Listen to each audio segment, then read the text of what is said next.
ठाणे महानगरपालिकेला केंद्राच्या पैशातून मिळालेल्या ई-बस ठेकेदार चालवणार, एका बसमागे 37 लाख देणार.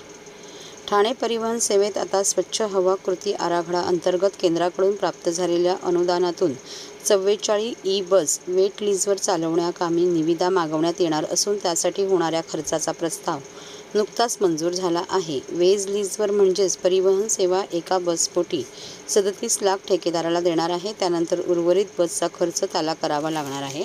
त्यानंतर पुढील 12 वर्ष त्याला बस चालवण्याबरोबर मेंटेनन्स, लाईट बिल व इतर खर्च त्याला करावा लागणार आहे. त्यातून तिकिटाचे प्रति किमी दर निश्चित केले जाणार आहे. त्यानंतर संबंधित ठेकेदाराला निर्धारित उत्पन्न मिळाले नाही तर त्यातील दायित्वाचा भार हा पालिकेच्या माथी पडणार आहे. ठाणे परिवहनाच्या ताफ्यात 123 इलेक्ट्रिक बसपैकी 114 बस ताफ्यात दाखल झाल्या असून उर्वरित बस या 2024 अखेर दाखल होणार आहेत.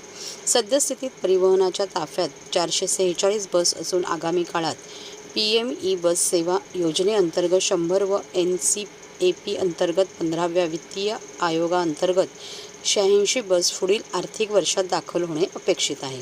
त्यानुसार पहिल्या टप्प्यात आता 44 बस घेण्याचा निर्णय परिवहनाने घेतला आहे. त्यानुसार आता पहिल्या टप्प्यातील या बस घेण्यासंदर्भातील प्रस्तावाला मंजुरी मिळाल्यानंतर आता निविदा काढण्यात येत आहेत. तसेच भविष्यात जी काही संचलन तूट होणार आहे तो भार कमी करण्याच्या दृष्टीने देखील परिवहनाचे प्रयत्न असणार आहेत. त्यात आता घेण्यात येणाऱ्या 44 बस वेज लीज पद्धतीवर चालवण्यासाठी खाजगी ठेकेदाराला देणार आहेत.